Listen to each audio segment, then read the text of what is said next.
Hello everyone, welcome to video number 6 of Java Fundamentals. In this video, we're going to be learning about arrays.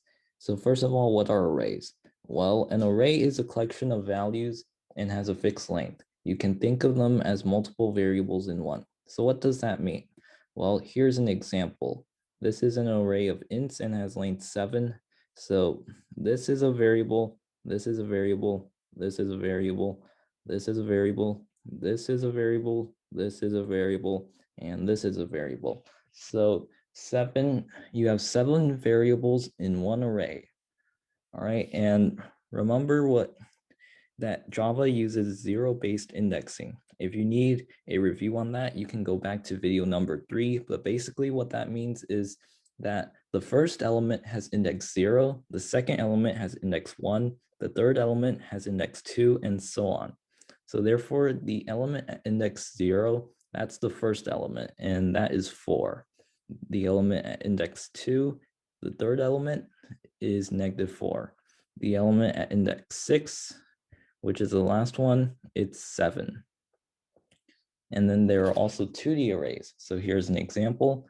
This is a 2D array of booleans, and it has 3 rows and 4 columns. So the element at index 0, 3. So 0 means the first row and 3 means the fourth column. So the first row and the fourth column, that is false. The element at index 1, 1, that's the second row and the second column, that's true. The element at index 2, 3, that's the third row and the fourth column, and that is false. So how do you use arrays in Java? That's what we're getting into right now. So how do you initialize an array in Java?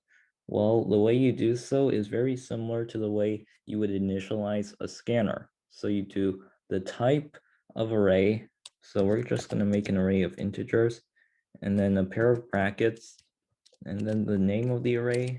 So you can name it the same way you would name a variable, and then equals new int, and then brackets, and inside the brackets this time write the length of the array. So if we want an array of length 5, we say 5, and then end off with the semicolon. So now we've created an array, and what is each element of the array right now?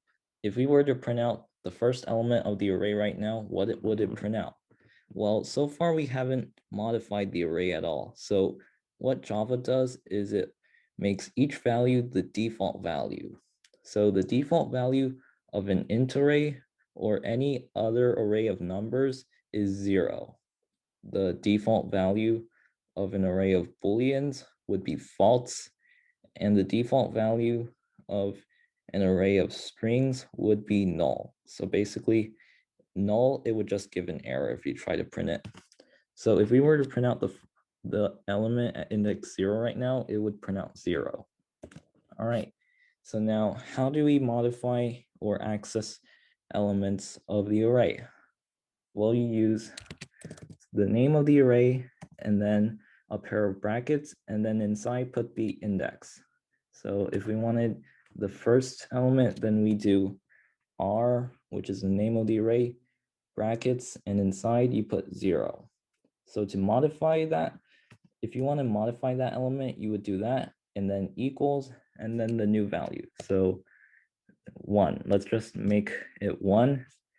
All right, and so that's how you modify elements of an array. And to access elements of an array, you would use the same syntax. So like system.out.print and then r0, that would print out the first element of the array. So we set the first element of the array to be 1, so this should print out 1, and indeed it does. What if you wanted the user to decide what each element of the array is?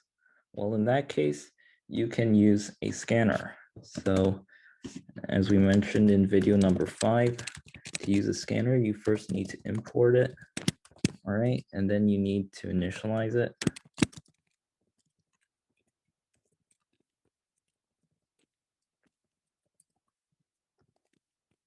All right, and then now how do you use a scanner to allow the user to decide each element of the array?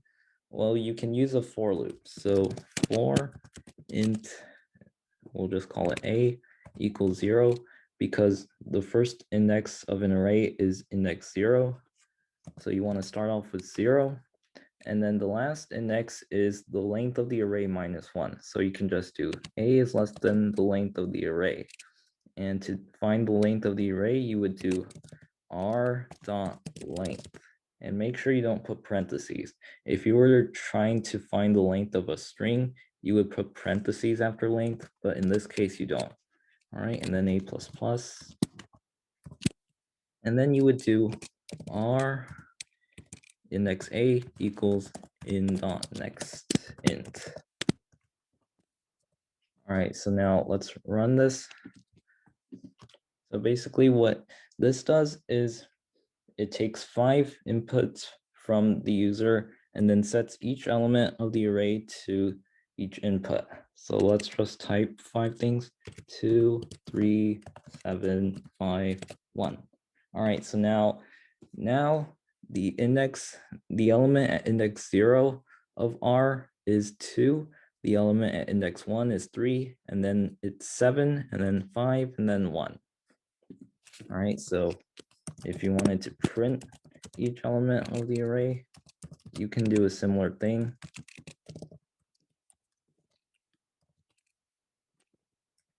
The only difference is that instead of saying R at index A equals in.next int, you would do system.out.print, and then the element at index A of the array. All right, so let's run this. All right, I'm gonna give the same input as I did last time. All right, so then it prints out each element of the array. So now let's create a brand new array. So we're going to make it have the same number of elements as the array that we have already created. So it's going to be of length 5. All right, what if you wanted to set each element of this new array to the corresponding element in the first array? Could you do R2 equals R? Would this work? No, this would not work. And this actually does serve a function. You'll learn about what it does in a future video, but for now, I'll just tell you that it will have an unwanted effect. So if you want to set each element of R2 to the corresponding element in R, then you would do int a equals 0. So we have a for loop.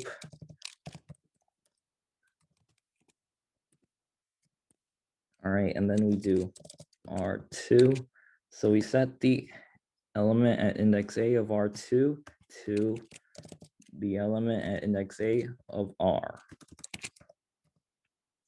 All right, so after this runs, each element of R2 would be the corresponding element of R. All right, and then now we're going to get into another way of initializing arrays. So this way right over here is the most common way to initialize arrays, but there is another way. So instead of doing new int and then 5, if you already know what you want to make each element of the array equal to, then you could just do curly brackets and then each value. All right, so right here, if you do this, then it will instantly make an array of length 5 because there are 5 values in here. All right, and then the element at index 0 would be 2, and then the index at index 1, it would be 3, and so on. All right, so that's it for 1D arrays. Now we're going to get into 2D arrays. So I'm going to initialize a 2D array. So I'm going to initialize an array that's still of integers. So to initialize a 2D array, the only difference is instead of one pair of brackets each time, you have two pairs of brackets. All right, so let's just call the array the same name. All right, and then suppose that we wanted the array to have 4 rows and 2 columns. Then we do 4 and 2. All right, so the first number specifies the number of rows. The second number specifies the number of columns. All right, and remember that right now each element of the array is 0 because that's the default value. So if we wanted to let the user decide what each value of the array is, then we could use 2 for loops inside of one another. All right, so int a equals 0, and a is less than the number of rows in the array. So to find that out, you could just do r.length. That would return the number of rows in a 2D array. All right, and inside of this for loop, you want another for loop. Int b equals 0, and then this time we want b is less than the number of columns in the array. So how you could do that is b is less than r index 0 dot length. So basically what that does is it tells you the length, the number of columns in the first row of the array. And for what we're dealing with, each row of the array has the same number of columns. You actually can have 2D arrays that don't have the same number of columns in each row, but we're not going to deal with that for this series. So each row has the same number of columns. So you can do r1.length, r2, r3.length. They would all give the same thing. All right, and then you want the user to decide what the current element is. So you do r a b. So that means the element at index, well, row index a and column index b is equal to in.next int. All right, so let's just run this.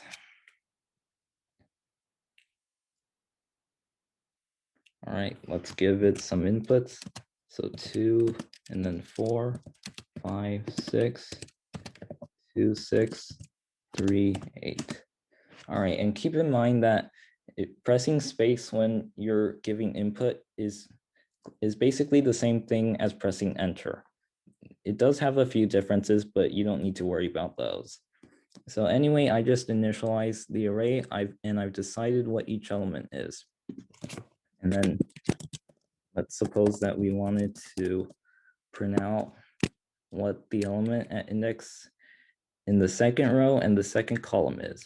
So that would be r row index 1 and column index 1. So right now, if we were to give the same input, so I'm just going to copy and paste that, then it should print out 6. All right, so let's run this. All right, I'm just going to paste the input I gave last time, and it prints out 6 as we expected. And of course, if you wanted to print out every element of the array, then you can just use 2 for loops. And then inside, instead of having this statement right over here, you would have a print statement. All right, so that's pretty much it. But one thing I want to say is that you can also have 3D arrays, and you can also have 4D arrays, 5D arrays. You can basically have arrays with any number of dimensions. So to do a 3D array, you would do 3 pairs of brackets instead of 2.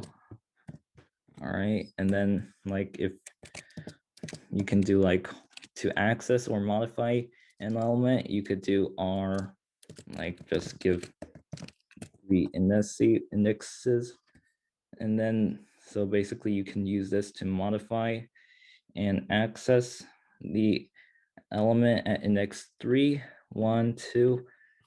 Right, but you don't need to worry about 3D arrays and arrays with more than 3 dimensions because those aren't common. You will commonly only see 1D and 2D arrays. So I would say try to remember those first and be proficient with those before you remember arrays that have more than 2 dimensions. So here's an optional exercise. Take an input n and then n ints from the user. Make an array of length n. Make each element the sum of the inputs so far and print out the array. So here's a sample input.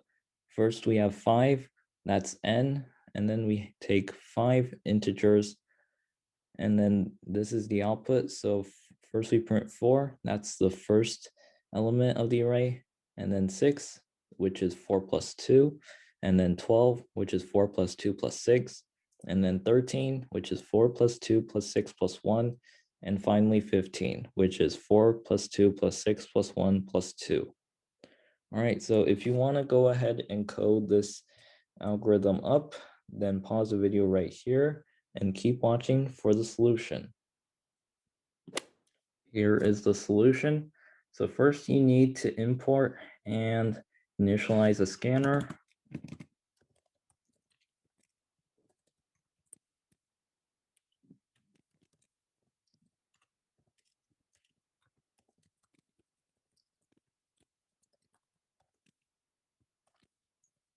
So the first piece of input that you take is the integer n. So we do int n equals in not next int. Okay, and then you create an array of length n.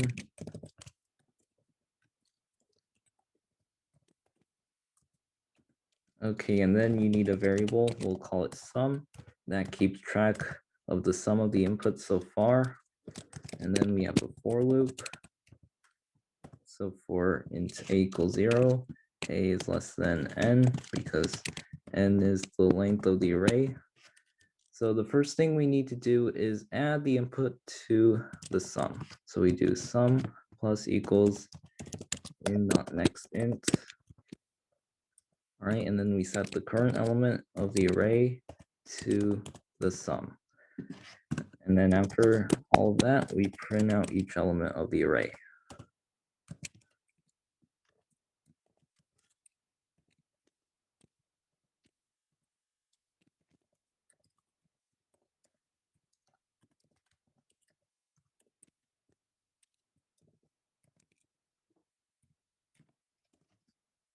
All right, let's run this.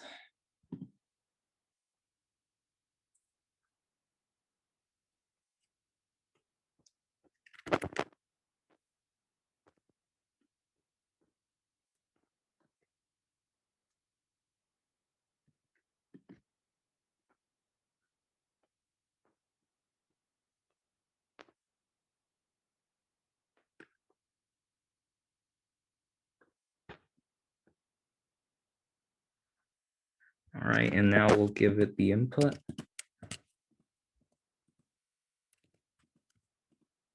And it prints out exactly what we wanted. All right, so the topics covered in this video were arrays and 2D arrays. And the most important things that you remember in Java are how to initialize arrays and how to modify and access elements of an array. If you have time, I would encourage you to make your own programs in rebellit.com to ensure that you've remembered and are proficient with these concepts. If you want more educational content, then make sure you are indeed subscribed, and I'll see you all in video number 7.